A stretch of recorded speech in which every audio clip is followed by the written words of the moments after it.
Ketika gue datang tiap hari, tim gue itu sampai stres sendiri. Dan ketika gue bilang, guys, gue baru baca buku satu, dan buku ini bilang ternyata gue ini adalah seorang kreator, dan kayaknya gue dengan ide-ide gue itu malah membuat kalian jadi ribet sendiri. Kayaknya mulai hari ini gue memutuskan untuk tidak ke kantor setiap hari. Dan mereka bilang, akhirnya Bapak sadar.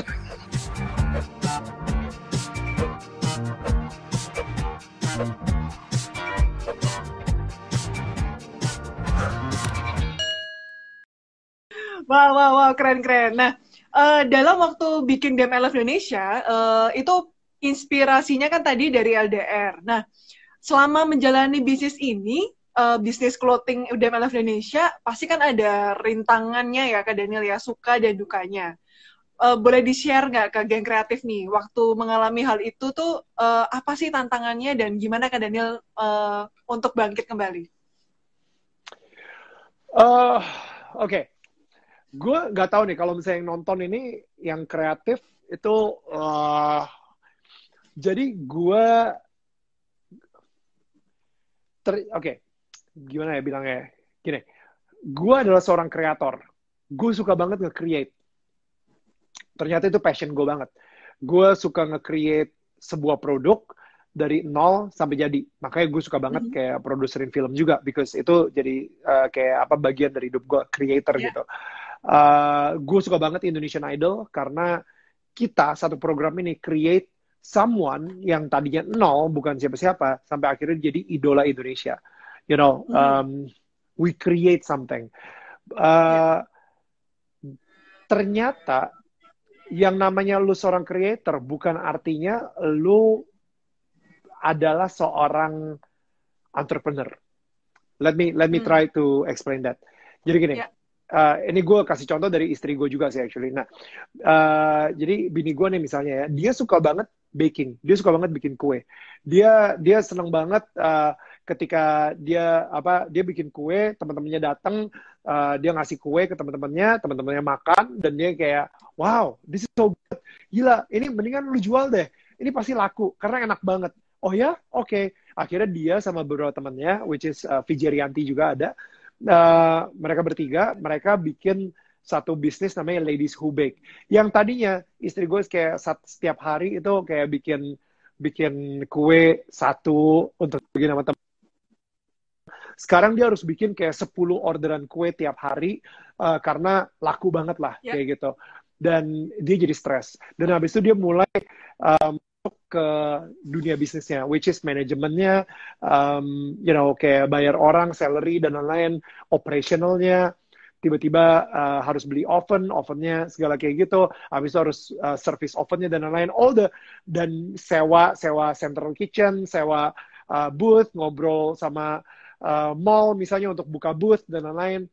Itu akhirnya dia ngerasa, I don't enjoy this. Dari yang tadinya dia suka banget sama baking, sampai akhirnya dia jadi Baking. benci baking gara-gara terlalu ribet sama bisnisnya. Nah, dan suka dukanya, kalau misalnya lu tanya sama gue, sekarang ini, suka duka di DMLF Indonesia, menurut gue, ketika when it comes to people, gue benar-benar bukan seorang manajer, gue bukan seorang GM, gue adalah seorang kreator, dan gue juga baru mengetahui kenyataan ini mungkin awal tahun ini. Jadi selama 11 tahun, gue selalu mikir, gue adalah seorang entrepreneur, gue harus bisa ini. Gue membandingkan diri gue dengan CEO lain, tapi ternyata cara otak gue mikir sama cara otak seorang CEO mikir itu beda banget gitu. Dia begitu ngelihat financial report, dia langsung bisa ngelihat, oke, yang ini kurang banget, ini nggak sehat. Gue ngelihat financial report, gue ketiduran. Jadi maksudnya kayak,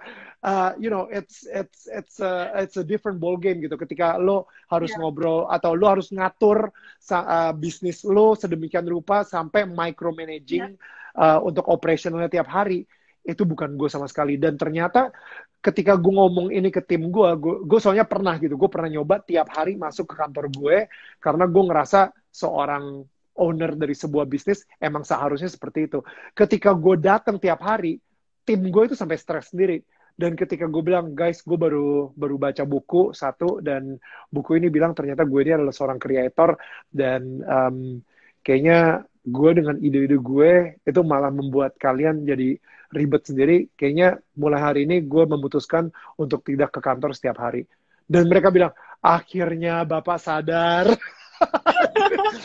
Setelah Aduh, 11 tahun. setelah 11 tahun akhirnya Bapak sadar. Emang kita sebenarnya pengen bilang juga nggak enak. Eh, Manajemen itu bukan bukan kehebatan Bapak. Bapak kayaknya bakal lebih efektif kalau misalnya Bapak di luar pakai baju Dem Alaf Indonesia dan habis itu ngomongin Dem Alaf Indonesia keluar, bikin network baru, bikin koneksi baru, habis itu bikin kolaborasi, menciptakan sebuah produk yang baru daripada Bapak di Iya. sini ngurusin manajemen manajerial apa perusahaan kita. Oke. Iya. Dan mereka ngakak semua kayak gitu pas ngomong. But it's the truth, it's the truth. Jadi Iya. sukanya udah pasti ya, sukanya banyak banget. Maksudnya sukanya ketika, Dem Alaf Indonesia dipakai sama Adam Levine, Maroon 5 pas dia lagi konser. Iya. Dan itu kebetulan, by the way, tadi ada yang nanya, apakah itu gimmick Iya. marketing? Nope, itu kebetulan banget.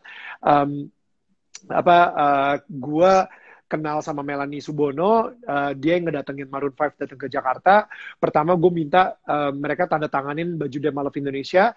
Tahun depannya ketika mereka balik lagi ke Jakarta, manajernya Maroon 5 nelfon ke Melanie Subono bilang, boleh nggak gue mau bikin gimmick di atas panggung si Adam Levine pakai baju Dem Alaf Indonesia. Oh boleh banget. Ya udah kita kasih dan ternyata dipakai sama dia. So itu benar-benar kayak rencana Tuhan banget lah. Itu bukan kejeniusan gue memikirkan Iya. dan membayar Adam Levine berapa miliar rupiah dan lain-lain. Itu kebetulan banget. Dan begitu juga dengan beberapa bintang Korea lainnya. Dan apa ya, gue bersyukur banget. Those are sukanya lah. Tapi dukanya juga banyak banget Iya. pastinya. Sekarang ini mungkin gue bisa bilang kita lagi mengalami saat yang sulit banget, karena Hmm. kita selalu, gue bersikeras banget. Pokoknya Dem Alaf Indonesia harus punya image yang keren. Image-nya kita harus ada di mall. Dan sekarang ini Iya. mall rata-rata tutup semua. Mau Dan tutup. Iya. karena mall tutup, kita nggak ada pemasukan sama sekali udah sebulan. Gitu. Jadi, kita sendiri juga harus cepat beradaptasi juga gitu ya. Jadi kayak, kita sekarang mulai fokus di online, ngegedein online, dan Iya. lain-lain. Kayak gitu sih. Wow, keren, keren, keren.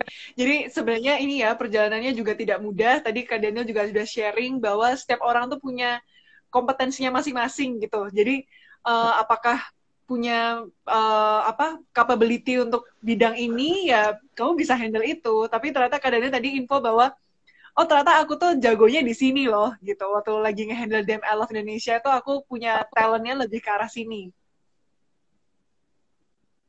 Hmm. Ya, Ya, Kak Daniel ini BTW agak burem, videonya agak ngeblur. oke. Mungkin signalnya ngedrop kali ya. Sorry ya. Iya, I it's cannot do okay. anything. Ya, ya, ya, ya. Oke, nggak apa-apa. Terus ini, setelah tadi Dem Alaf Indonesia, kan Kak Daniel juga pernah ini kan, beberapa tahun lalu bermain film sebagai aktor. Tadi juga banyak yang nanya ini di komen, Kak Daniel kok bisa sih main film, kok bisa jadi aktor gitu. Gimana tuh Kak Daniel ceritanya? Itu semua karena punya suara yang mirip dengan seseorang. Gak juga sih, no, just kidding. Gue harus latihan banget tuh untuk dapetin suara kayak gitu tuh. But Ya, gue kayak pengen apa ya? Actually itu bukan pertama kali gue jadi aktor di film A Man Called Ahok. Gue ya. sempat main juga di film judulnya Rumah Dara, which is really funny karena kemarin gue baru ngobrol sama seorang ilustrator, dia yang bilang kayak, lu tau gak sih gue kenal Daniel Mananta pertama kali itu bukan dari VJ, bukan dari host Idol, gue kenal pertama kali lu dari film Rumah Dara gitu, dimana lu mati, lu mati di seperempat film. Oh wow, thank you, yes. Dan apa si acting ini adalah sesuatu yang emang gue enjoy banget juga. Tapi filmnya pun juga harus membawa sebuah pesan yang menurut gue powerful. Dan pesannya Ya. di film A Man Called Ahok itu sangat powerful banget. Banyak line-line yang gue suka banget, kayak pas Pak Ahok di film tersebut bilang, Ya. aku nggak pernah takut kalah, tapi aku takut kalau aku salah. Itu kayak gila, itu one liner yang hashtagable banget dan lain-lain gitu. Dan gue kayak kalau misalnya lu perhatiin dari acting, dari bisnis, dari presenting, even producing film, itu rata-rata gue punya satu kesamaan, which is communicating a message. Satu, selalu Ya. itu. Dan even di film A Man Called Ahok pun juga seperti itu. Jadi ketika gue ditawarin film yang menurut gue filmnya ini purely entertaining, Mhm. most probably gue nggak ambil. Karena gue pengennya film ini mempunyai sebuah isu yang pengen diangkat, which is something yang mungkin bisa membuat Indonesia menjadi lebih baik. Makanya kayak film A Man Called Ahok, kita bisa lihat banget di situ cintanya si Pak Ahok kepada Indonesia, dan itu sesuai banget Ya. sama si Damn I Love Indonesia gue gitu misalnya. Um, dan apalah sesuatu yang bisa dibanggain melalui Indonesia, dan kelihatannya emang passion gue di situ gitu. Apa sih hati gue ada di situ, gimana caranya gue bisa meningkatkan negara yang tanah air gue ini ke tingkatan yang lebih tinggi lagi melalui filmnya, melalui film apa producing film, melalui kaos misalnya, atau melalui even Indonesian Idol pun juga menjadi salah satu platform gue untuk meningkatkan Indonesia ke level yang lebih tinggi juga kayak Ya. gitu sih. Wow, jadi apapun yang Kak Dani lakukan itu selalu ada message yang mau disampaikan bahwa mau majuin Indonesia gitu ya. Hmm, Nah, pengennya berarti sih ke situ. ini juga message yang mau disampaikan adalah berarti waktu setelah menjadi aktor kan project kemarin terakhir menjadi produser film Susi Susanti. Ya, Nah, itu gimana tuh Kak Dani ceritanya bisa jadi produsernya film Susi Susanti? itu again maksudnya kayak kemarin tuh gue sempet kalau misalnya lu udah ngeliat trailernya, endingnya Susi Susanti sendiri bilang aku Indonesia dan aku selalu akan menjadi orang Indonesia, dan itu menurut gue kayak apa ya, itu kurang Damn I Love Indonesia apalagi tuh trailernya aja udah kayak gitu. Nah tapi intinya Ya, pas si film Susi Susanti ini, gue sebenarnya ngobrol sama karakter aslinya iya, Susi Susanti. Dia ceritain apa yang terjadi di tahun 98 ketika iya, Indonesia lagi rusuh, kebanyakan yang etnis Chinese itu jadi target di kerusuhan tersebut, dan dia seseorang yang etnis Chinese kebetulan ada di Thomas Uber Cup saat itu di Hong Kong, iya. lagi membela Indonesia gitu, dimana Mm-mm. saat itu Indonesia lagi tidak membela kaumnya dia misalnya seperti itu, karena rumah ayahnya pun juga di Tasikmalaya itu kayak mau Iya. dibakar sama massa gitu. Nah jadi ketika dia lagi ceritain soal itu, gue yang kayak wow, ini nih harus difilmin si Susi. Udah Mhm. dari ngomong seperti itu aja sampai akhirnya 7 tahun kemudian difilmin lah Susi Susanti, which is like Wow. jauh banget, tapi gue belajar banyak banget dari situ. Dan actually speaking of that, gue sekarang ini lagi belajar gimana cara jadi produser film. um, gue lagi ngambil online class sehari Ya. Sabtu dan Minggu, minggu lalu sama besok Sabtu dan Minggu gue akan online school juga gitu, online class juga. Dan it's very exciting. Gue belajar lebih banyak lagi biar mereka pada bingung. Lu kayak udah ngeproduserin film Susi Susanti, udah, tapi itu benar-benar kayak gerilya banget, dan gue benar-benar Ya. kayak berantakan banget. Dan sekarang gue pengen berusaha untuk belajar sebenarnya cara yang benar tuh seperti itu loh. Oh ya udah, like Ya. I think then I'm so excited. Life is all about learning dan belajarin apa yang lu suka sih, ya, apa yang lu passionate. Wow, keren. Ini BTW aku juga nonton film Susu Santi kan. Terus ini Ya. tadi juga ada yang komen filmnya keren banget gitu. Filmnya keren banget. Aku waktu nonton juga nangis-nangis. Oh wow, thank you banget. Oke. Yes. Nah, kadang ini kita nggak terasa udah 50 menit. Nah, aku pengen ngajak ini dulu ya, ngajak main game bentar ya. Kita Boleh banget. seru-seruan. Pokoknya sampai nanti Eh, Instagram nge-cut kita aja. Oke. 1 jam, 1 jam. Oke, Oke. oke, satu Kita jam. punya waktu 10 menit. Nah, jadi aku ada game, namanya game jawab cepat, Kak Daniel. Nanti Wah, ini gue ya, paling Kak jago nih main Daniel game ini. paling Gue jago nggak ya. mikir kan. Gue nggak mikir, Ya, gue langsung jawab aja. Asli, nggak punya otak banget gue. Ya, oke, yuk, langsung. Bring it on. oke. Bring it on. Kita mulai. Oke. Oke, jawab cepat, Kak Daniel. Musik pop atau musik rock? Musik rock. Wow. Oke. Ini pertanyaan kedua akan memunculkan ini ya, pergunjingan, oke? Suka lagu K-pop atau J-pop? J-pop. Apa? J-pop. J-pop. Oh, J-pop. Oke. Laruku Till I Die. Oh, oke, sorry. Bagi yang tahu aja gitu. Kayak. Anyway. Oke. Next, berikutnya. Tadi kan Kak Daniel suka nyanyi nih. Jauh cepat. Nyanyi di kamar mandi atau nyanyi di depan panggung? Kamar mandi. Udah pasti kamar mandi. Kamar mandi banget kamar mandi. Oke. Next. Jauh cepat. Liburan ke pantai atau liburan ke gunung? Ke pantai. Ke pantai. Oke, tadi kan Kak Daniel juga Karena gue info takut ya. ular. Gue takut ular. Jadi gue takut kalau misalnya ke gunung. Jadi Oke, pantai aja. di pantai nggak ada ular. Nah, Oke. Next ya. Jauh cepat. Makan buah atau makan sayur? makan sayur. Gue jawab cukup cepet gak sih? Apa ada delay tadi? Cukup. Cepet ya. Udah ya. ini Okay. kok. Gak ada loading time. Yeah. Oke. Iya. Pertanyaan berikutnya. Ini juga pilihan yang mungkin agak sulit ya. Jauh cepat. Kak Daniel pilih YouTube atau Instagram? YouTube. Oh, cepat. Oh, itu kecepatan. Enggak sih. Gue sebenarnya suka Instagram. Sorry.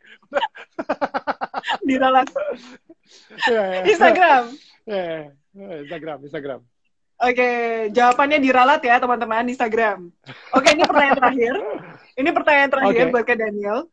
Jawab cepat Kak Daniel. Mau jadi aktor atau produser? Produser. Cepet banget gue. Oke. Jawab cepat sudah selesai. Kak Daniel sangat hebat, jawabannya cepat-cepat dan tadi ada ralat 1. Saking cepatnya jawab. Tapi sekarang kita bakal Q&A sama ini nggak yang gig kreatif nih? Oh, kayaknya tapi nanti kalau kita Q&A abis Kak 1 jam kita nanti abis. Gimana? Gak apa-apa. Atau lo emang Oke. pengen ngomong lagi selama 5 menit gitu? Enggak kan? Jadi maksudnya sekalian kita habisin aja, ya nggak sih? Boleh. Oke, aku lihat komen-komen dulu ya. Oke, tadi kayaknya ada yang pertanyaan bagus nih, sebentar.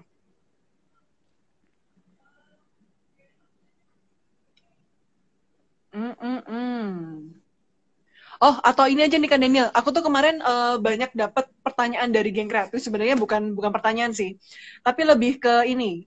Sekarang kan Kak Daniel sedang banyak project ya. Project apa sih yang ingin dicapai berikutnya?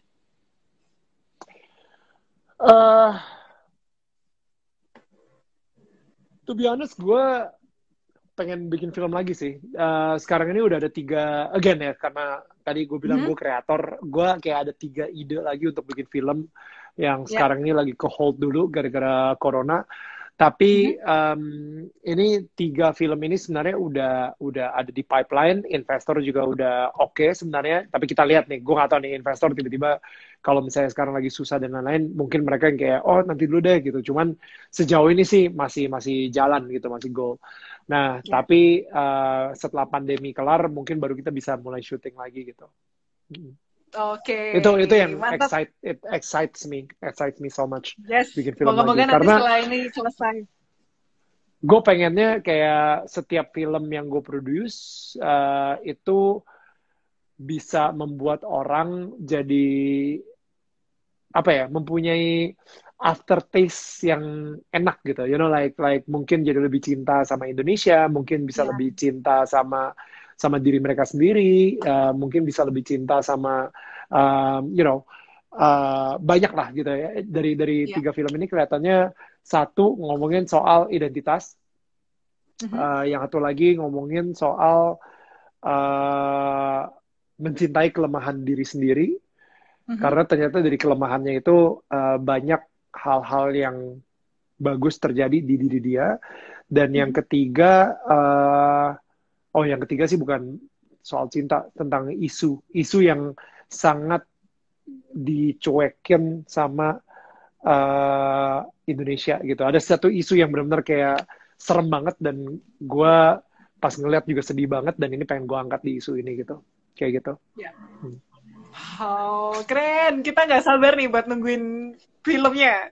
Moga-moga ini kalau udah selesai ini ya, semuanya nanti bisa lancar proses bikin filmnya. Nah, Kak Daniel, ini aku udah countdown kurang lebih tinggal 4 menit lagi. Ada ini nggak pesan-pesan penutup nih buat geng kreatif? Kan sekarang lagi masalah seperti ini, pesan-pesan bagi yang kreatif supaya tetap selalu bersemangat, stay kreatif, stay produktif, apa nih pesan-pesan dari Kak Daniel? Mungkin dari gue, oke, gue sering banget sih ngomong seperti ini ya, tapi mudah-mudahan ini mungkin orang-orang yang baru nonton pun juga bisa tahu gitu. Banyak orang bilang gue nggak sabar banget setelah pandemi ini kelar, gue bakal kayak menjalani hidup seperti dulu lagi, kayak gitu. Banyak banget yang ngomong seperti itu. Tapi menurut gue, ketika lu kangen dengan sebuah hidup yang ideal yang dulu sebelum pandemi ini terjadi, lu akan mengalami yang namanya kemunduran, gitu. Jadi sebenarnya setelah pandemi corona ini, menurut gue nggak akan ada satu hal pun yang sama. Cara kita berbisnis beda. Kemarin gue juga sempat ngobrol sama Axton Salim, dan dia bilang kayak, men, lu harus evaluasi lagi sih dengan customer lu. Customer lu sebelum corona sama customer lu sekarang, mungkin customernya sama, tapi cara pemikiran mereka udah berbeda. Jadi, needs mereka berbeda, gaya hidupnya mereka berbeda, mungkin aja mereka sekarang lebih banyak meeting di rumah. Setelah pandemi tetap aja mereka ke bawah nih, nge-Zoom, IG Live misalnya, dan lain-lain gitu. Jadi kayak, mungkin this is the new way of TV show, you know, di IG Live ini misalnya. There are so many things yang bisa terjadi, tapi yang pasti kita kalau misalnya mengharapkan dunia akan kembali seperti yang dulu sebelum pandemi, itu menurut gue kita akan mengalami kemunduran. Jadi sekarang ini setelah pandemi, lu udah harus siap-siap. Lu harus siap-siap banget gitu. Karena dunia akan berubah. Lu sendiri harus berubah. Kalau misalnya lu masih sama aja sama yang kayak yang dulu, men, lu akan ketinggalan jauh sama dunia yang udah jauh lebih berubah daripada dulu sebelum pandemi. Jadi sekarang ini kalau misalnya dari gue mempersiapkan diri gue banget untuk nanti keluar dari pandemi, gue akan menjadi orang yang lebih kuat, gue akan, you know, karena gue nge-gym mulu, gue akan menjadi orang yang lebih, lebih pinter dari sebelum gue pandemi. Gue banyak baca buku banget sekarang ini, gue banyak mengambil online class, gila, online class di Harvard tuh banyak banget yang gratisan. Abis itu, you know, so many online class yang sekarang ini lagi banyak gratis gitu ya, dan intinya you develop yourself, lu develop banget diri lu sehingga ketika lu keluar dari pandemi ini, lu menjadi orang yang berbeda sampai orang-orang di sekitar lu yang gila, what happened to you? I'm a changed man. I'm a changed woman. Yang kayak gitu. So be ready. Karena setelah pandemi, menurut gue dunia akan berubah. Kalau misalnya lu nggak berubah, lu akan mengalami kemunduran. Akan ketinggalan. Ya. Oke, wow, thank you so much Kang Daniel. Thank you, Sharingnya Mila. keren Thank banget you so much. hari ini. Ya. Yes. Thank you buat waktunya sudah ngobrol sama Geng Kreatif selama 1 jam ini. Banyak banget inspirasi yang udah kita dapetin dari Kak Daniel. Tadi perjalanan dari awal sampai sekarang. Dari awal dulu Kak Daniel seperti apa. Nah sekarang ini begitu menginspirasi. Semua hal cerita dari awal sampai sekarang ini buat kita tuh jadi kepengen buat termotivasi buat lebih baik lagi. Thank you, Mila. Thank you for your time. Thank you for, you know, choosing me to be interviewed. See you guys, Geng Kreatif. See you again ya. Oke, see you Kak Daniel. Thank you. Next time collab lagi sama Kreatif Idea. Siap. Bye guys.